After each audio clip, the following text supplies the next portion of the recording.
People, that was supposed to be a drum roll. Welcome to another episode of Car Diaries. I believe this is episode 11. The sun is shining. I've just left the gym. I'm in a great mood. It's been an incredibly busy last few days, but that's good. That's good. I have to keep reminding myself sometimes, especially when I moan that I'm so busy, I don't get to see friends, I don't get to chill out. I have to keep reminding myself that this is what I wanted. This is what I asked for. This is what I prayed for. And God has simply answered my prayers. So God, I'm not complaining. Like, keep me busy. But yeah, it has been busy. I just need to get the balance right. Because there is a balance between overworking and not seeing family, friends, the missus, loved ones, etc. So I do need to keep that balance right. And sometimes I feel like I get that balance so wrong. But yeah, it has been a busy few days. Before I tell you what I've been up to, I do have something that I want you guys to all sign up for. It's my newsletter. I have my own newsletter at the moment. It's better than that. I keep calling it a newsletter because that's the name of it, but it's so much better than that. I'm working with a guy called Phil and a good friend of mine, Andrew Spence, and they put together this newsletter which keeps you up to date with everything I'm doing, all my whereabouts, everything I'm up to during the week, all my videos, because I do get up to quite a lot. A lot of things I do you guys don't know, but this newsletter will let you know everything I'm doing. So not just obviously what I do with DAZN, what I do with TalkSport, what I'm doing for my mental health, which is super important. Yeah, everything basically. So, but the link to the newsletter is in the description below. Sign up. Obviously it's free. Sign up. There is going to be some competitions, some prizes as well, like giveaways, tickets, gloves, etc. And final thing on this, I am doing like a live show. So the Green Chair is going on tour, which I'm very excited about. The first show, I believe, is September 4th, London. So it's going to be me and a few big guests. I say big guest, I have no idea what guest, but they got to be big, obviously. They got to be bigger than me. And if they're bigger than me, they might be quite big. All right, what have I been up to? So I did the National League final yesterday at Wembley Stadium. 52,000 were in there. I don't know if you guys, especially people that follow this channel abroad, but the football system over here has a pyramid. So obviously the main league is the Premier League, then it goes Championship, League One, League Two, then National League. And what you've got in the National League is some really big teams that used to be in the Premier League, which is crazy. So yesterday it was the final between Oldham and Southend. Oldham used to be in the Premier League, and Oldham won it 3-2 in extra time. Fantastic game. But for me, it was really good experience to do more football, live football in a stadium. Obviously I go to the Club World Cup next week, so that experience of doing that game before going to the Club World Cup is fantastic. So yeah, we did that. It's been a busy week on TalkSport, which I love because I do it with Rory Jennings, and Rory Jennings is crazy. So I love doing that. This week is ridiculously busy. I'm going to quickly tell you what this week is. So this week, today being Monday, if you're watching this, we have TalkSport in the evening. So it's actually not that busy. TalkSport in the evening. Tomorrow though, we have TalkSport in the morning. I then go to Sheffield to wrap up this new sponsor for the channel, which I'm obviously very excited about. And then we come back and it's the Ariel and Ade show in the evening. Is this bus stopping? Is this bus no indicator? Are you stopping, bus? He now indicates. Yeah, Ariel and Ade in the evening. I'm also doing a couple of sit-down interviews with some journalists regarding the Club World Cup. That's easy. Wednesday, what am I doing Wednesday? Wednesday, I'm doing a sit-down interview for DAZN in the morning, TalkSport in the evening. Thursday, TalkSport, and there's something else I'm missing, which I need to remember. Friday, we go to Ipswich, Portman Road for the weigh-ins. I don't know if they're at Portman Road, but we go for the weigh-ins. Then we come back on Friday evening to do my TalkSport show called Transfer Insiders, which I will be doing most days 7 till 10. Obviously days that I'm in the country. Saturday, fight night, which will be fun. Ipswich, and Sunday what am I doing on Sunday? Sunday I'm doing something and I forgot. Sunday I'm doing a show called, bloody hell, the Sunday session on TalkSport. Me and former Arsenal midfielder Perry Groves. Bloody hell, I feel like the cat's got my tongue. I can't even speak right now. So yeah, that's my week. So busy week, but again, look, it's what I asked for. I can't complain. All right, some boxing. What happened over the weekend? Caleb Plant lost. Disappointing. Darius Fulgham lost. Disappointing. Got beat by Bektamir Melokuziev. That was always going to be a 50-50 fight, so there's no shame in that loss. He'll come back again. As for Caleb Plant, obviously everyone wanted the Jamal Charlo fight. Jamal Charlo is back. He won. I don't know if you still just do it. Like, do you just think, fuck it, let's just roll to it? Or has that defeat maybe, I don't know, took the edge off it? I don't know. But it's great to see Jamal Charlo back. He's been going through some stuff mentally. And it's good to see him just smiling. And he looked pretty sharp as well for a guy that's not really been busy in the last 5 years. So happy to see him get the win. Khalil Ko, big win for him as well in Mexico. A very good light heavyweight. Watch out for him. That was a bit of a revenge mission. He lost to the same guy, I think about 6 months ago. And he got it all together again. And it was one-way traffic, actually. He looked so much better than he did before. So yeah, happy for him as well. All right, what I want to talk about, what are we, 6 minutes in? I'm only talking about it now. Can I go, or is this ticket territory? I think this is ticket territory. Jesus Christ! In London, you can't drive in London without getting a bloody ticket. It's almost like part and parcel. Is this straight? Thank goodness. Yeah, what I want to talk about is perseverance, and the ability to push through. This is very, very important. Let's go. And this is a difficult conversation, and I want to be very open and honest about this conversation, because although I'm telling you these things, perseverance and push through, I know sometimes you're just not in that frame of mind to push through. Like, there are some times where I just want to not push through. It's just me being honest. There are some times I'm like, nah, I just want to shut it right down. There are times, yeah, and right now I'm getting to the point where my career is starting to go like this, but there are times where I sit down and think, we've made enough money. I'm not a millionaire. We've made enough money. Fuck it, I'm going to Cuba and I'm stopping. I'm not joking. That thought crosses my mind at least once a week, where, like, you know what? Fuck this rat race. I'm going to go to Cuba, me and the missus, and we are coming, like, just get rid of all the stress. Like, get rid of everything. But then I'm like, well, 1 second. We've set goals.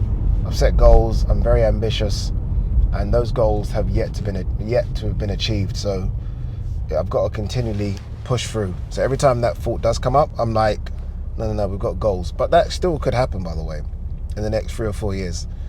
But yeah, perseverance and pushing through is so important. Like, it's also so difficult.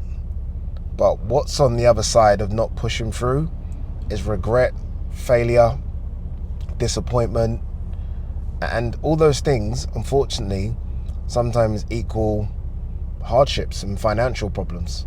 So that's on the other side of not pushing through. So sometimes that's kind of what's got to be up here.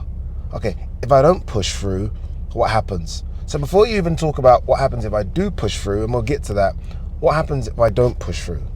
And again, it's regret, and you will have regret, trust me, you will. It's regret. It's, if you are, a family man, it's, sometimes you've got to be hard on yourself, saying, okay, I've let my family down. And you're gonna encounter some financial problems. It's, sometimes you just got to be very open and honest and truthful to it. Like, get rid of all the bullshit. Do you know what I mean? Sometimes you've got to do that.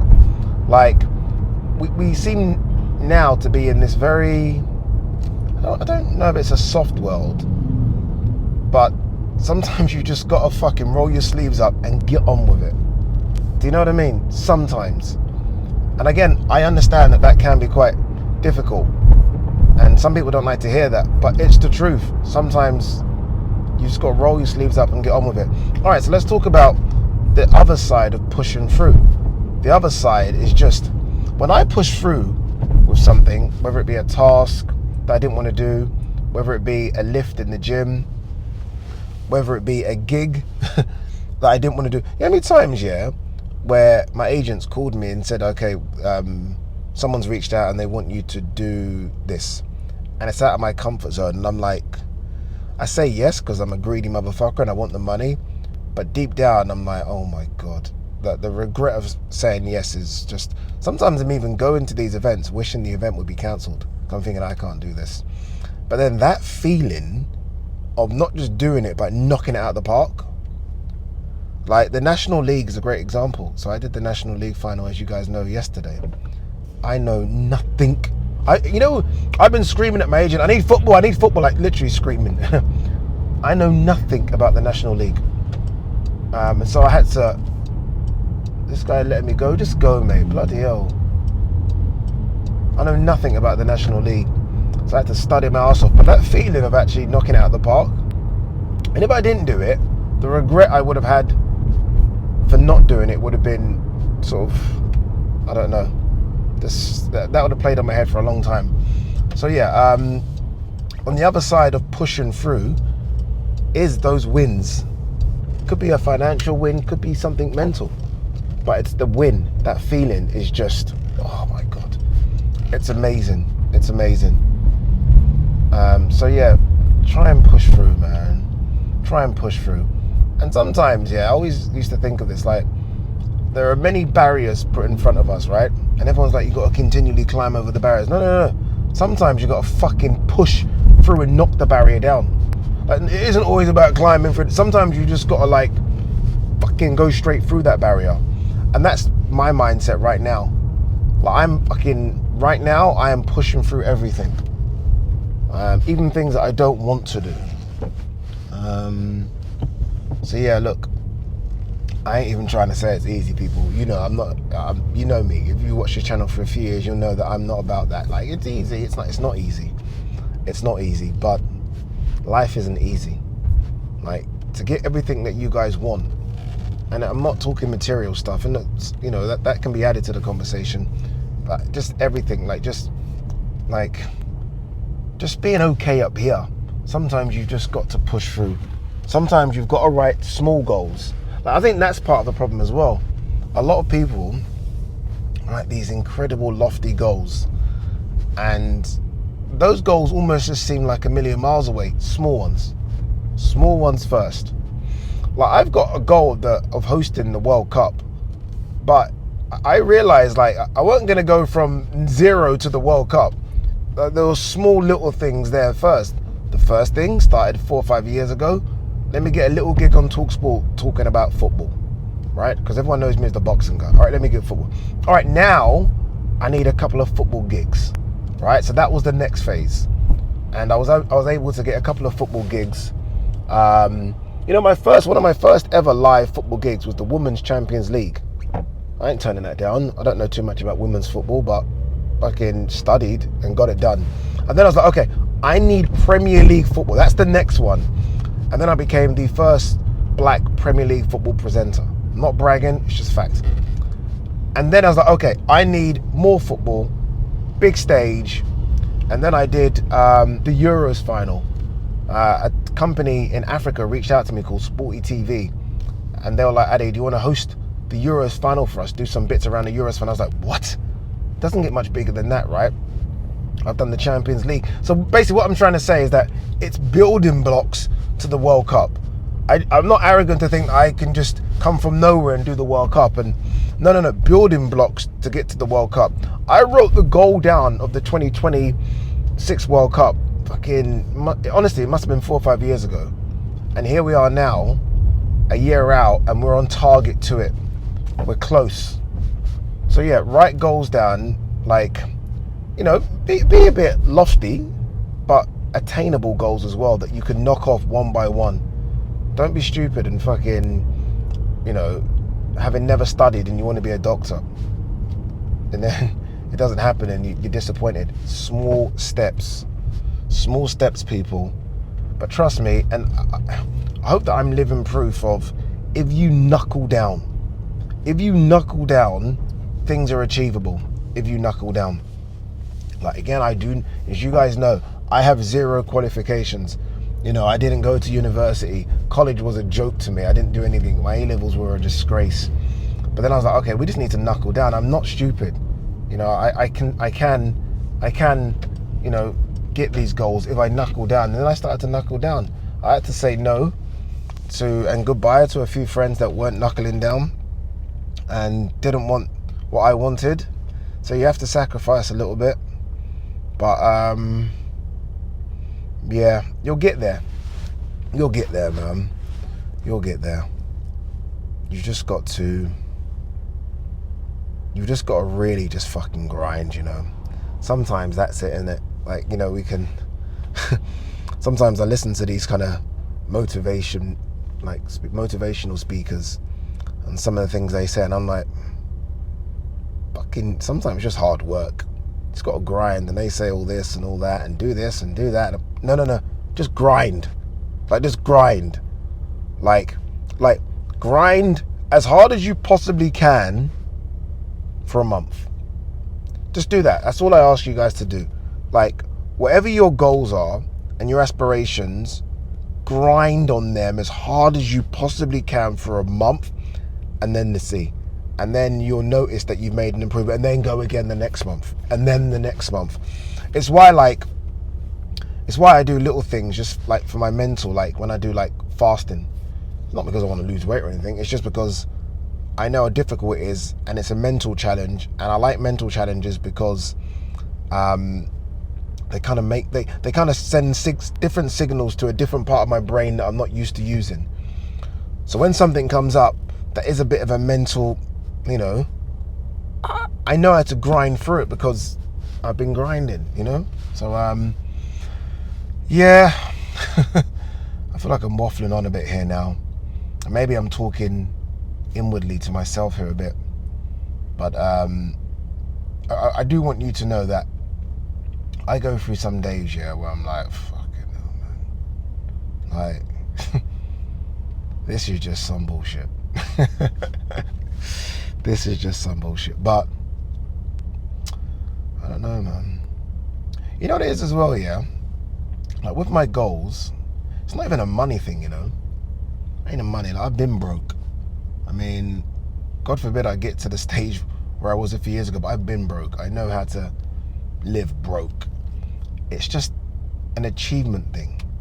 Like, my mum always used to think that I could achieve things when I was young, and I kind of let her down a lot, just by fucking around.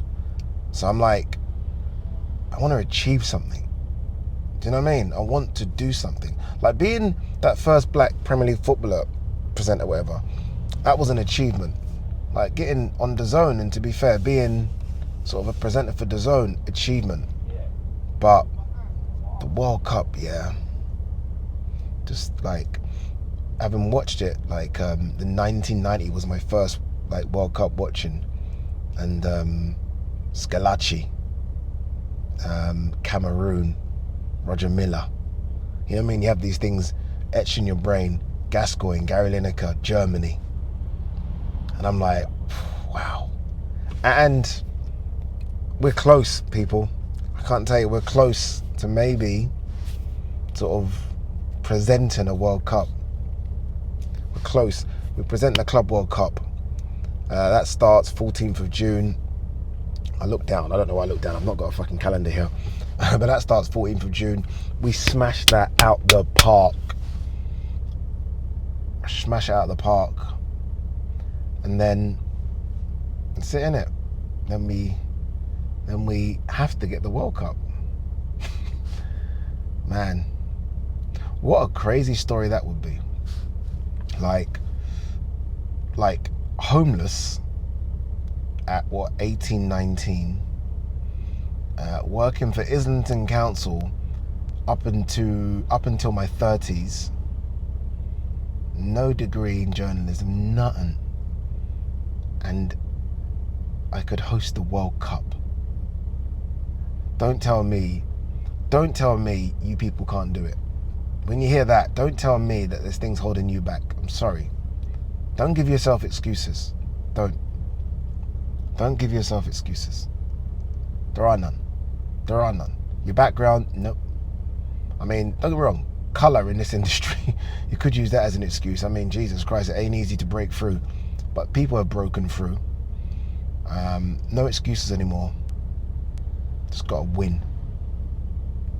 And I'm winning. And I will continue to win. My thing is I will outwork everyone. That's my thing. Like, I might not be the most intelligent. I might not speak the best Queen's English. I might not be the smartest. Might not be the best looking in a suit. Although I do pull off a good double-breasted. But I will fucking outwork you. And that's got to be your mindset. Like, I'm just going to outwork you. And if you are from a background of less privileged, unfortunately, that has to be your mindset. Your mindset has to be, I've just got to outwork these guys because they are already above me when it comes to the food chain, and they're already above me like in the race for opportunities. So you know what? I've got to work twice as hard. And that's what I do. I work harder than everyone. Or at least that's in my mindset. Like, I don't sleep very well. I'm getting better at it because I'm already thinking of ideas. I'm like, I've got a fucking notepad next to me and I'm like, my brain's thinking them and I have to get up and Anyway, let's finish this drive home. Let's get some food in the system. Let's get ready for Talk Sport. And have a good week, people. And don't forget to sign up to the newsletter. It's fucking amazing. Peace.